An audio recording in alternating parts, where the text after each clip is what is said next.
효율적으로 전진하라. 네, 안녕하세요. 표준국어의 장윤입니다. 자, 오늘은 제2절 고려시대 그 산문을 볼 텐데요. 공방전, 그리고 경설, 참화설 요렇게 세 작품을 좀 보도록 하겠습니다. 여러분 미리 다 읽어보셨죠? 자, 공방전 같은 경우는요, 앞서서 얘기했던 가전작품입니다. 가짜 전기. 그래서 돈에 대해서 이제 얘기하는 작품인데요. 자, 좀 보도록 하겠습니다. 여기 좀 어려운 단어들도 좀 있고 한데, 모든 어휘를 다 알아야 지문을 이해할 수 있다라고 생각하지 마시고요. 전반적인 줄거리와 흐름 위주로 보겠다라고 생각을 하시면 될 것 같아요. 자, 그럼 보도록 하겠습니다. 일단요, 그 공방이라는 게 뭔지부터 좀 알아야 될 것 같은데, 밑줄을 중심으로 선생님이랑 지문을 좀 전체적으로 좀 보죠. 자, 공방의 자는, 자, 이때 자자는 글자 자자예요. 자, 공방의 자는 뭐냐면 관지다 이렇게 얘기를 하네요. 자, 공방의 공이 뭐냐면 이렇게 동그란 엽전 모양을 얘기하고요. 방은 여기 이렇게 가운데 구멍 뚫린 걸 방이라고 얘기를 해요. 그러면 거기를 이제 꿰뚫는 거. 그쵸? 그래서 이렇게 그 공방을 이렇게 꿰뚫어 놓는 것을 이제 그 지라고 해요. 관을 꿰뚫다, 지 그것을 꿰뚫다. 그래서 결국엔 이게 의미하는 건 뭐냐면 구멍으로 엽전을 꿰어서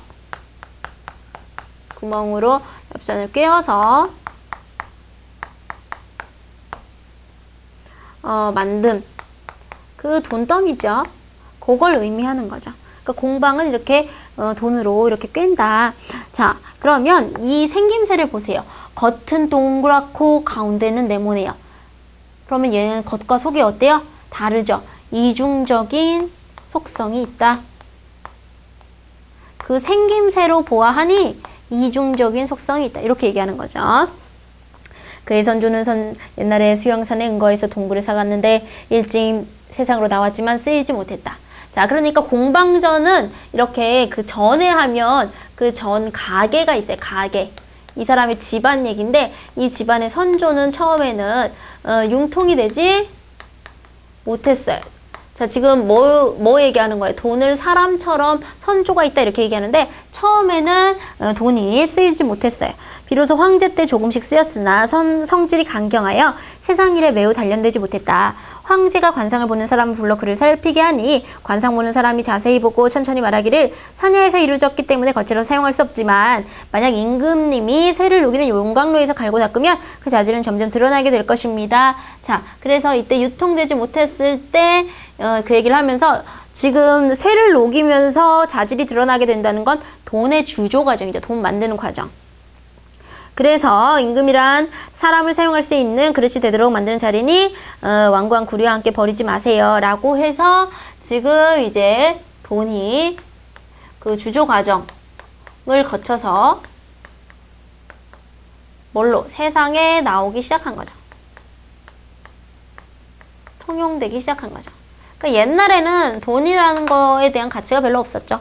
필요한 게 있으면 물물 교환했으니까. 공방의 아버지는 누구냐면 천이에요. 주나라 태제로 나라의 세금을 담당했다. 공방의 사람들은 겉은 둥글고 가운데는 네모났다. 자, 그래서 생김새가 어떻다고요? 이중적이다.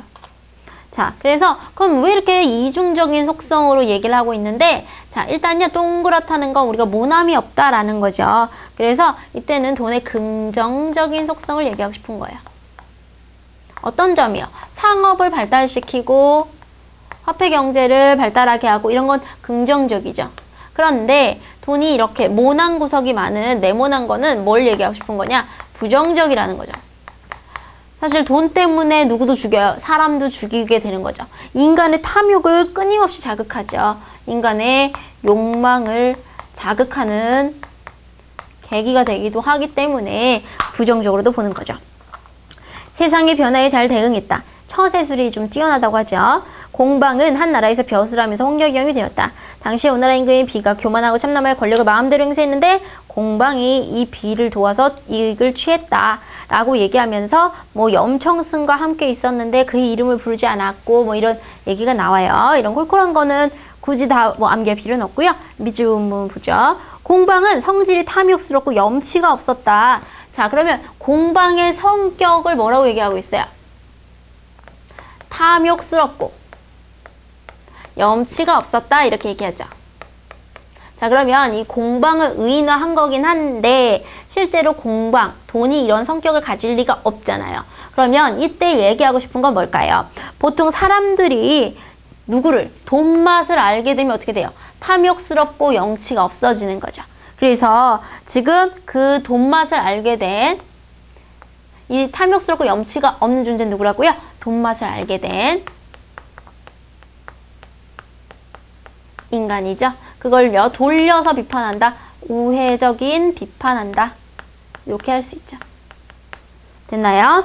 자, 이미 국가의 재산을 총괄하면서 자모의 경중지라는 것을 좋아했다. 그러면서 이 외양가 나오고 성격이 막 나와요. 그래서 지금 그 뒷부분은 뭐냐면 사람들이 근본을 버리고 막 끝을 쫓고 농사 안 짓고요. 화폐만 중요하게 생각해요. 돈만 중요하게 생각해요. 그래서 밑줄 부분 보시면 공경들이 절개를 꺾고 공방을 섬기니 곡식을 쌓고 뇌물을 거두어 문건과 서류가 산같이 쌓여 가히 셀 수가 없었다. 사람들이요 돈으로서 모든 걸 다 사고 팔아요. 관직도요. 이런 걸 뭐라고 해요? 매관, 매직. 그쵸? 그래서 이게 세상에 통용되면서 나쁜 것들이 좀 발생하기 시작하는데 그 중에 하나가 뭐다? 매관, 매직. 이런 것들이 성행하기 시작한다. 이런 것에 대해서는 좀 비판적인 관점이 좀 드러나 있죠. 공방은 사람을 대하고 물건을 대할 때 현인과 불투한 것을 가리지 않고 비록 시장 사람이라고 하더라도 재산이 많으면 사귀었어요. 자, 이 세상이 통용되면서 매간매직도 발생하기 시작하고요. 재산이 많으면 친구를 사귀어요. 이런 걸 뭐라 그래요? 돈 갖고 따지는 거. 속물근성이라고 하죠. 돈만 가지고 사람을 평가하는 거. 소위 시장 바닥 사김이란 이런 것을 말한다. 이런 식으로 얘기하고 당시 사람들은 이를 두고 공방의 말 한마디가 무게가 금 100근과 같다. 그러면서 굉장히 돈의 어떤 권세가 세진 거죠. 자, 그 다음에 이제 그 옆 페이지 가시면 자, 그래서 지금 이 그 돈 때문에 지고 또 탄다. 그러면 도둑이 온다. 이런 식으로 그 굉장히 지금 재물로 인한 그 사건들이 많아지죠. 그래서 이제 돈이 많아지면 오히려 그 도둑들이 물려오고 나쁜 일들이 많아지니까 이제 공방의 관직을 파면해 주세요 라는 그런 얘기가 오죠. 그러니까 이런 그 돈으로 인한 어떤 폐해가 많아지죠. 실제로 인간 사회에서요. 그러니까 누가 탄핵을 받아요? 공방이 탄핵을 받아서 쫓겨나죠. 됐나요? 자, 그래서 이제 공방은 관직에서 쫓겨났다. 자, 그러니까 이렇게 돈 때문에 막 사람들이 도둑이 몰려온다. 이런 것들 때문에 막 뇌물 낙무하고, 그쵸? 속물근성, 매간매직, 또 막 도둑이 막 증가되고 이런 문제들 때문에 공방이 잘못을 인정해서 쫓겨나는데 지금 공방이 쫓겨나서 사람들한테 뭐라고 얘기하냐면 나는 전에 임금을 만나 임금이 나라를 잘 다스리도록 교화하여 장차 국용이 넉넉해지고 백성들의 재산이 풍부해지도록 했다. 나는 이제 조그만 죄로 내쫓김을 당했다. 라고 하면서 돈으로 인한 폐해 때문에 죄를 얻어서 탄핵을 받아 쫓겨나게 됐지만 자신의 잘못은 반성을 해야 안 해요? 안 하죠. 조그만한 죄. 자신에 대한 어떤 반성이 없어요. 그쵸? 그래서 이 뒷부분에 보면요. 그래서 이 부분에서는 이제 자기가 반드시 일어날 거다. 이런 걸 다짐하는 거죠. 그래서 이 뒷부분에 사신의 평 이런 걸 보면요. 돈에 대해서 굉장히 부정적으로 평가하고 이 글을 끝마치게 돼요. 그래서 이 글 전체 보면 이제 그 돈의 어떤 이중적인 생김새도 보시면 아시겠지만 돈 자체를 긍정적으로만 보지 않아요. 물론 긍정적인 면도 있을 수 있지만 부정적인 면, 이렇게 매관매직, 속물근성, 도둑이 많아지고 이런 부분들을요 좀 비판하고 보는 거죠. 그래서 특징 세 번째 밑줄 치실게요.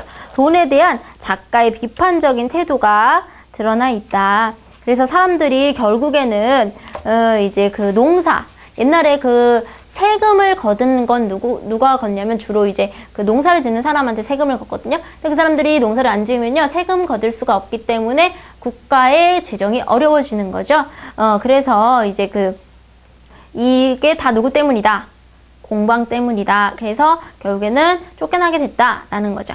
그래서 작품 해설 보시면 공방전은 돈을 의인화해서 돈의 폐해를 비판하려고 한 가전이다. 밑줄 쳐볼게요. 그래서 결국에는 겉은 둥글고 속은 모나고 욕심이 많고 염치가 없고 권세를 빙자해서 제멋대로 행동하고 투기와 오락을 일삼는 인물. 결국에는 돈이 가진 습성, 이거를 비판하고 있다. 이렇게 보시면 되죠. 자, 그래서 이렇게 지금 인간의 얘기를 빗대어서 교훈적으로 얘기하는 것, 요거를 뭐라고 한다? 우의적. 그래서 공방전의 우의적 성격에도 하나 체크를 해두세요. 자, 그래서 앞서서도 좀 얘기를 했지만 임춘이라는 작가가 자신의 생이 좀 어떤 불우하였기 때문에 굉장히 극도로 좀 어려웠기 때문에 이 돈의 가치를 부정적으로 생각하고 돈에 의해서 좀 좌우되는 이 현실에 대해서 비판적인 좀 시각을 보내고 있죠. 자, 그 다음엔요, 경설, 그 다음에 참화설, 이렇게 두 개를 보도록 하겠습니다. 자, 지금 저는 가전문학이었고요. 설은 한문수필, 이렇게 기억하시면 돼요. 설은 한문수필. 자, 경자의 경은 뭘까요? 거울 경자. 우리 맨날 보는 거울. 그런데 여러분 거울이 이렇게 누르틱틱 하다거나 뿌옇면 좋아요, 안 좋아요? 안 좋죠. 선생님 얼굴도 막 뿌얘지는 것 같잖아요. 그런데요, 어떤 사람은 흐리고 먼지가 잔뜩 낀 그런 거울을 본다는 거예요. 봅시다. 어떤 거사가 거울 하나 갖고 있는데 먼지가 끼어서 흐릿한 것이 마치 구름에 가리는 달빛 같았다. 그 거사는 아침 저녁으로 거울을 들여다보면서 얼굴을 가다듬곤 하였다. 그래서 너무 이해가 안 되잖아요. 그러니까 나그네가 거사한테 뭘 했어요? 큐를 하죠. 물어본 거예요. 거울이란 얼굴을 비추어보는 물건이든지 아니면 군자가 얼굴을 보고 그 맑은 것을 취하는 것으로 아는데 지금 거사의 얼굴은 안개가 낀 것처럼 흐리고 때가 묻어 있습니다. 그럼에도 당신은 왜 항상 그 거울에 얼굴을 비춰보고 있으니 그것은 무슨 뜻입니까? 라고 물어봐요. 자, 무슨 얘기냐면 나그네는 거울은 어때야 돼요? 거울은 맑아야 해요. 거울은 맑아야 하는데 왜 그 흐린 거울로 비춰보고 있는 거죠? 거울은 뭐의 도구죠? 자신을 비춰보는 성찰의 도구인데 이렇게 얘기를 할 수 있는 거죠. 자, 그래서 이 사람은요, 일반적인 사람들이 하는 생각을 가지고 있어요. 그런 걸 뭐라고 할까요? 일반적인 사람들의 생각, 통념이죠. 그 통념을 제시하니까 이제 거사가 뭐 하냐면요, 반박해요. 거사의 반박. 앤서를 들어보도록 하겠습니다. 얼굴이 잘생기고 예쁜 사람은 맑고 아른아른한 거울을 좋아하겠지만 얼굴이 못생겨서 추한 사람은 오히려 맑은 거울을 싫어할 것입니다. 그러나 잘생긴 사람은 적고 못생긴 사람은 많기에 맑은 거울 속에 비친 추한 얼굴을 보기 싫어할 것인즉 흐려진 그대로 두는 것이 나을 것입니다. 그래서 차라리 깨쳐버릴 바에는 먼지에 흐려진 그대로 두는 것이 나을 것입니다. 먼지로 흐리게 된 것이 겉뿐이지 맑은 바탕은 속에 그냥 남아있은 것입니다. 만일 잘생기고 예쁜 사람을 만난 뒤에 갈고 닦아도 늦지가 않습니다. 거기 별표 칠게요. 옛날에 거울을 보는 사람들은 그 맑은 것을 취하기 위함이지만 나는 오히려 뭐를 흐린 것을 취하는 것입니다. 라는 오히려 좀 어떻습니까? 역설적인 표현이 좀 드러나죠. 그러면서 이 사람이 강조하고 싶은 건 뭐냐면 오히려 거울이 맑으면 뭐예요? 내가 잘못된 거, 내가 못생긴 거 이런 거 더 드러나잖아요. 라는 어떤 그 인간의 결핍에 대한 나름 애정 있는 시선이죠.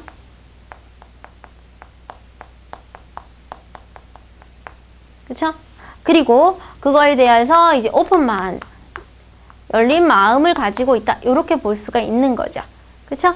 그래서 이 사람들의 대화를 통해서 맑은 거울만이 이제 좋은 게 아니라 자신의 어떤 단점을 너무 막 캐고 그렇게 보는 것보다 좀 흐리게, 그래서 좀 잘못한 게 있어도 그걸 좀 감싸주는 것도 좀 필요하겠구나. 그래서 일반적인 생각을 깨는 거죠. 통념을 반박한다 이렇게 볼 수 있겠죠. 설이 이런 겁니다. 설이 통념을 완전히 좀 깨는 새로운 신선한 발상을 많이 하죠. 자, 그러면 거울을 가지고 이 나그네와 거사의 대화를 통해서 이렇게 했던 게 경설이라면 이 곡의 참화설을 좀 보도록 하겠습니다. 참화설은요, 소유에 대한 얘기를 합니다. 경설. 오늘의 마지막 작품이죠? 참화설입니다.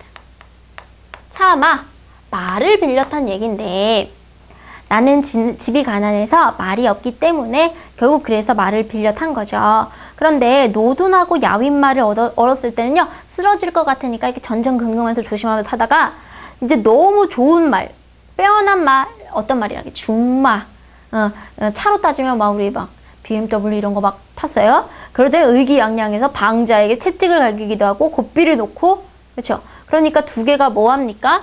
두 개가 대조되죠.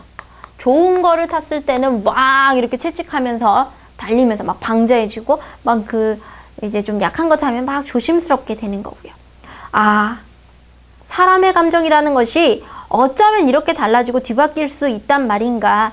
자, 지금 자신의 개인적인 경험에서 어디로 확대되고 있어요? 보편적인 깨달음으로 확대되고 있죠. 개인적인 경험에서 보편적인 깨달음으로 이제 들어오고 있어요. 어떻게 이렇게 달라질 수 있을까? 사람 마음이. 남의 물건을 잠깐 빌려 쓸 때도 오히려 이와 같은데, 하물며 진짜로 자기가 갖고 있는 경우는 더 말이 무엇하겠어. 그러니까 자기 소유일 때는 심리가 더 많이 변할 것이다 라고 얘기하는 거죠. 그러면서 사람이 가지고 있는 것 가운데 남에게 빌리지 않은 것이 또 뭐가 있다고 하겠는가. 그래서 모든 것들은, 자, 뭐뭐 하겠는가, 이거 자체는 일단 의문형이죠. 자, 이런 표현법을 우리 뭐라고 해요? 서리법, 이렇게 얘기하죠. 자, 그래서 지금 뭐라고 얘기하냐면, 이제 소유하는 거, 그러니까 실제적으로 내가 가지고 있다고 생각하는 것도 다 남한테 뭐 하다는 거예요? 빌린다는 거죠. 자, 군주는 백성에게 그 권리를 받는 거고요. 교사는요, 학생들에게 그 권리를 받는 거죠. 그 뒤가 그렇게 나오죠. 임금은 백성으로부터 힘을 빌려서 존귀하고 부유하게 되는 것이요, 신하는 임금으로부터 권세를 빌려서 총애를 받고 귀한 신분이 되는 것이다. 자식은 어버이에게, 지엄이는 지아비에게. 지엄이 지아비는 부인, 남편 이겁니다. 막 어미, 아비 이렇게 생각하면 안 돼요. 비복, 남녀, 종은 주인에게 각각 빌리는 것이다. 그러니까 모든 것들이 소유하는 게 아니라 우리는 다 빌리는 것이다 라는 어떤 소유에 대한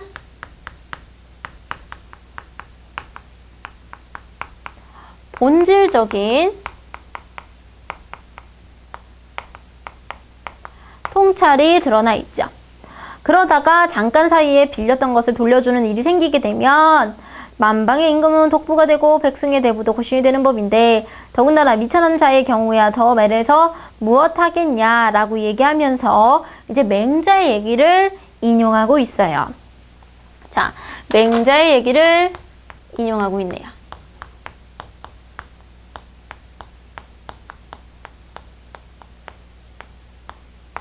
자, 맹자의 이야기를 가져다 쓴 이유는 뭐냐면, 우리가 어떤 유명한 사람 이야기를 가져다 쓰면요, 아, 그 사람의 말이, 지금 글쓴이의 말이 타당해 라는 거죠. 그래서 글쓴이의 주장에 타당성을 부여하게 돼요. 봅시다. 맹자가 어떻게 말했냐면, 오래도록 차용 빌리지 않고서 반환하지 않았으니 그들이 자기 소유가 아니라는 것을 어떻게 알았는가? 라고 하였다는 거죠. 자, 그러니까 내가 이 말을 잡고 하고서 내가 느껴지는 바가 있어서 뭐를 적었다? 참화설을 지어서 그 뜻을 지금 내가 부연해 보았다. 그러니까 이제 모든 것은 사실 빌린 것인데 그걸 우리가 모르고 잘못된 소유를 하려고 하는 거죠. 모든 것들을 다 내가 소유하고 내가 막 다 집착하고 이렇게 얘기하는 거죠. 자, 그래서 지금 자신이 느껴지는 바는 잘못된 소유관념에 대한 경계. 그러니까 영원히 소유할 수 있는 것도 없고요. 내가 처음부터 나 혼자 소유하고 있는 것도 없어요. 그냥 다른 사람에게 그것을 빌리게 되는 것이요. 되는 거죠. 그래서 임금이라 하더라도 지금 그 권력을 내어놓게 되면 그 외로운 그 아비가 되는 거고요. 그쵸? 자, 그래서 아주 훌륭한 사람도 그 신하 자리를 내어놓게 되면 이제 외로운 사람이 되는 거고요. 그쵸? 자, 그럼 미천한 자는 더 그렇다. 이렇게 되는 거죠. 그러니까 너무너무 뭔가를 집착하려고. 권불 10년이란 말도 있는데 권세가 10년을 못 간다는 거예요. 그래서 무엇인가를 집착하려고 하면 할수록 더 이제 소유하지 못하게 되는 거죠. 그래서 결국에는 소유라는 거는 자신의 소유가 아니라 잠시 뭐 한 것이다? 빌린 것이다. 소유는 이제 잠시 빌린 것. 그러니까 소유 자체가 문제가 아니라 소유에 대한 어떤 왜곡된 생각이 있을 수 있죠? 그거에 대해서 이제 그 비판하는 그런 얘기죠. 자, 그쵸? 자, 그래서 얘는 말을 빌려 탄 경험에서 이제 그 자신의 어떤 그 깨달음으로 확대돼요. 그쵸? 그래서 이 경험을 통해서 보편적 깨달음으로 확대되는 그런 구조라고 해서 우리가 이단 구조라고 할 수도 있겠고요.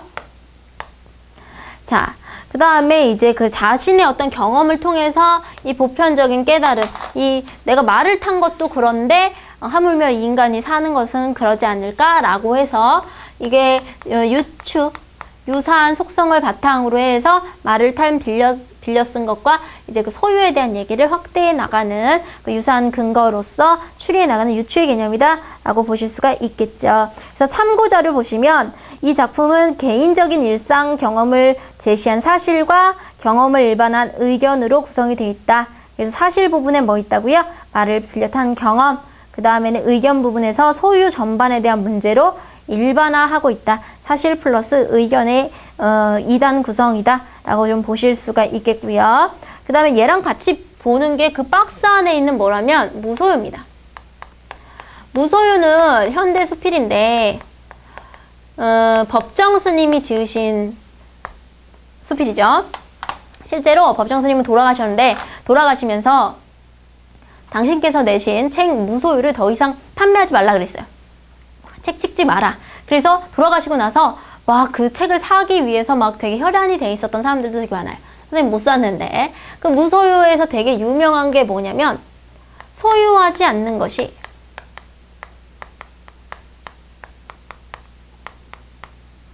진정으로 소유하는 것이다.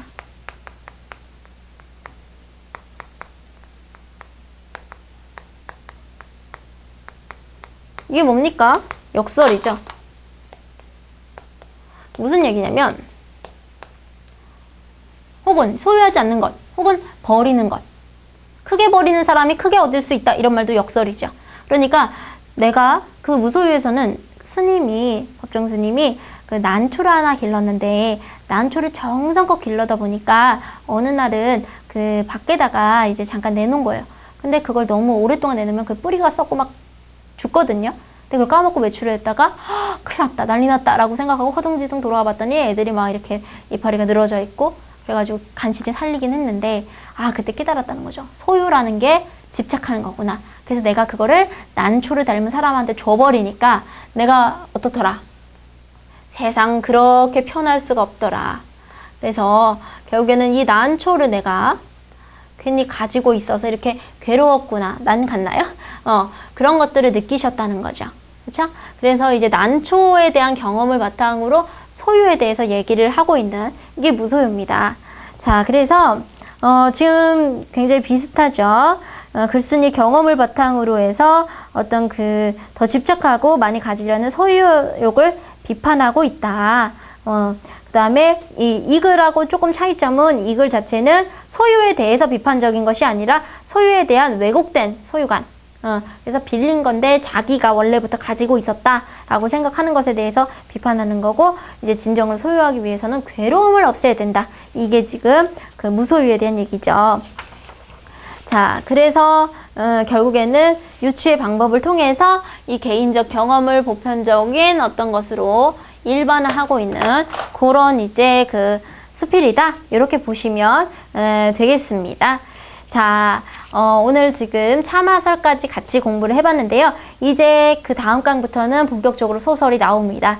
여러분 소설을 읽으시면서 좀 재미를 느끼실 수 있을 거예요. 그래서 소설을 미리미리 읽어오시고 선생님과 같이 이제 고전 소설의 세계를 또 다시 보도록 하겠습니다.